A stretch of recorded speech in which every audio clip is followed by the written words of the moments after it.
Reading and Easton and Philadelphia. From the very beginning, the Bethlehem Club was a scoring powerhouse, ever in search of stronger opponents.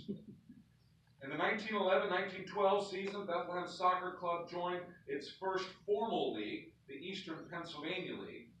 Results were not always so balanced as we can see from this October 14, 1911 game with Summit Hill, in which Bethlehem shut out its opponents 14-0. H. Edgar Lewis played inside right. After playing with the Eastern Pennsylvania League in 1911, the club jumped to the Allied Amateur League in 1912.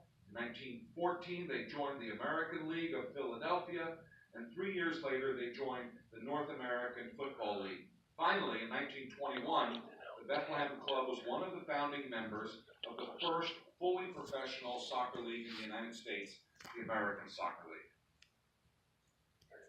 From 1885 until 1914, the top prize in U.S. soccer was the American Cup, sponsored by the American Football Association.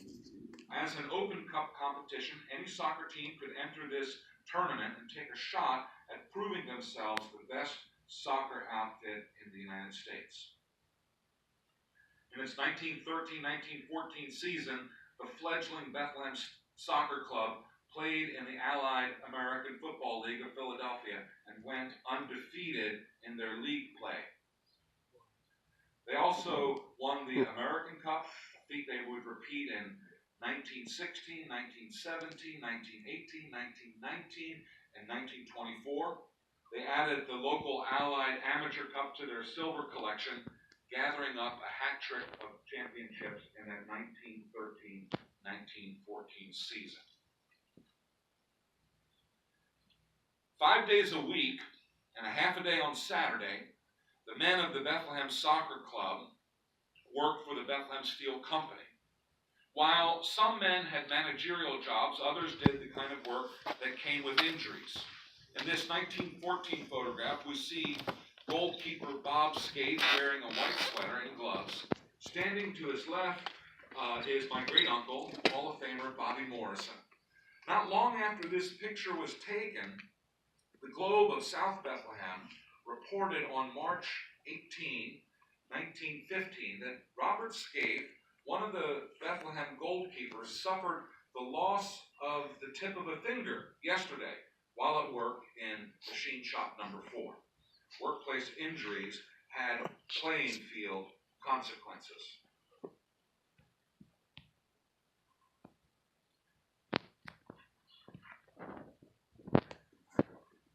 While the Bethlehem Soccer Club was developing in the United States, soccer throughout the country was being organized at a national level.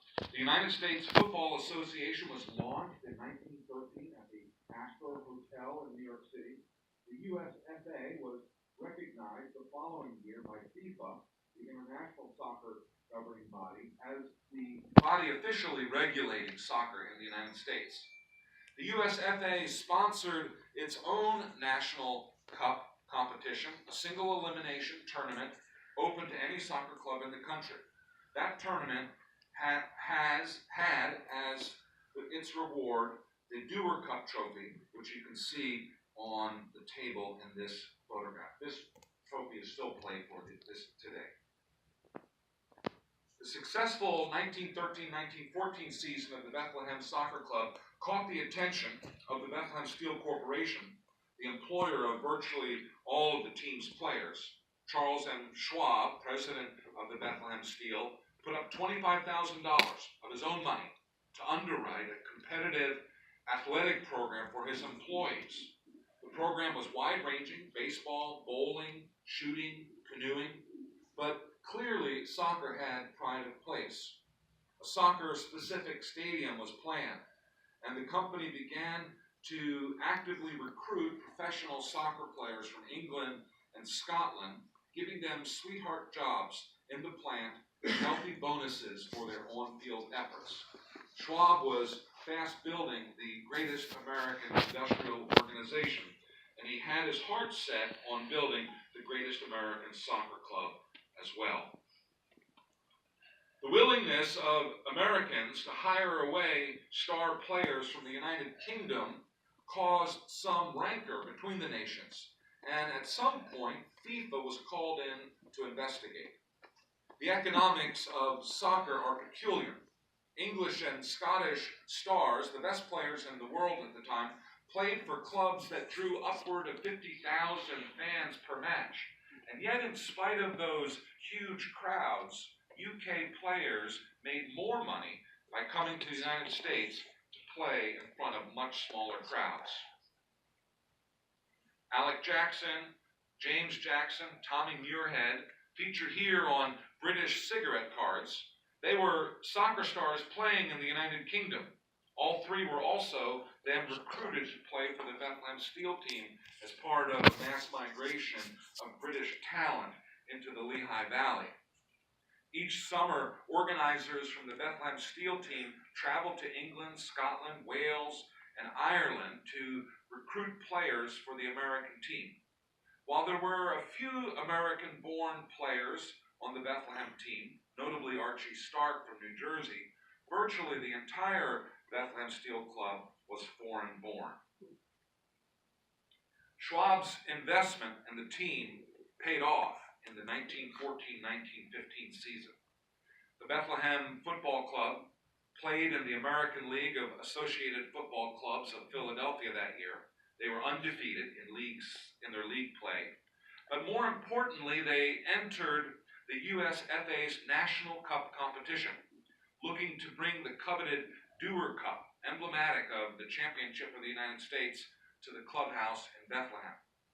The competition, in which 82 clubs entered, featured clubs from leagues far stronger than the American League of Philadelphia, Bethlehem's league that year.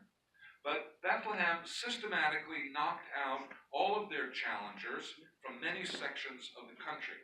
The final match of the championship tournament pitted the Brooklyn Celtics against the Bethlehem Steel. The Steel team had home field advantage, playing in front of 7,500 fans at Lehigh University's Taylor Field on May 1st, 1915. The Hearst Selig and Pathé motion picture companies both sent crews to Bethlehem to film the action for movie theater newsreels. Bethlehem took command from the start, outgunning Brooklyn 24-8 shots on goal in the first half. In the second half, the Steelworkers pressed on to a 3-1 victory, giving the American championship to a club in a city with fewer than 40,000 citizens. With Eugene Grace's money behind the champions, the Bethlehem Football Club officially changed its name to the Bethlehem Steel Soccer Club for the 1915-1916 campaign.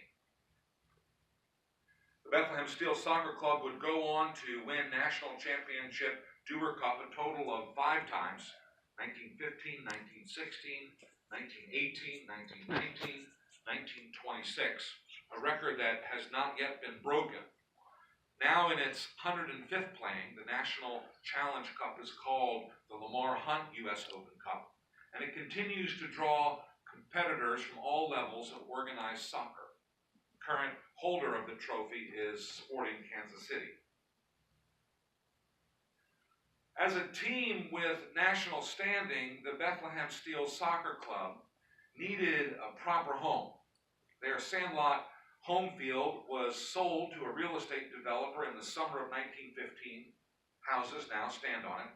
And the club had to scramble to find a new field.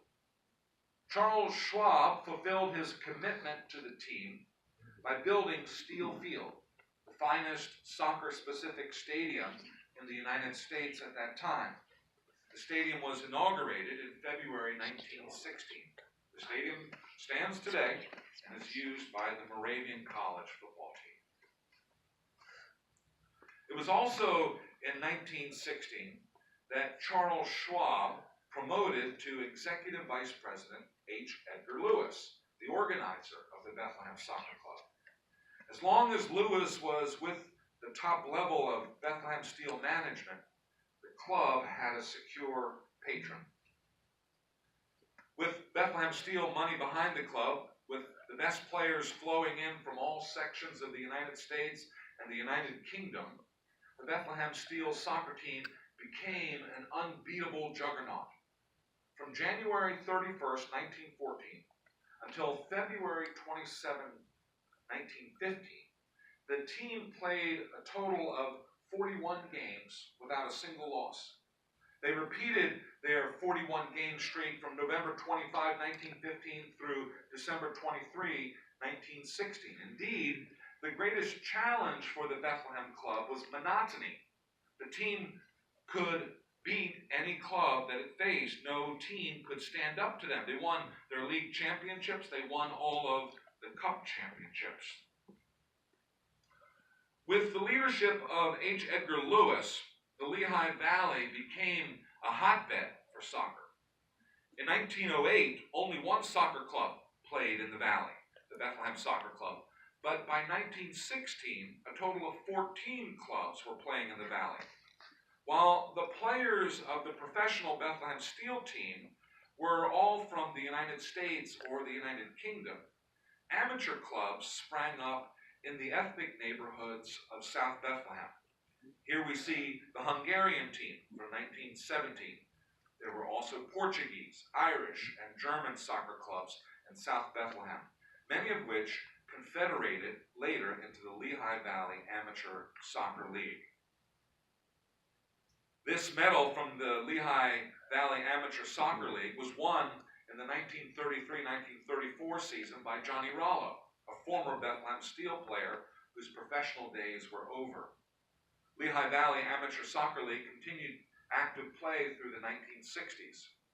From 1979 to 1983, professional soccer returned to the Lehigh Valley as the Pennsylvania Stoners, a team in the American Soccer League, played on the field of Liberty High School. Currently, the Lehigh Valley United Sonic carries on the local soccer tradition, playing in the fourth-tier National Premier Soccer League at Whitehall High School.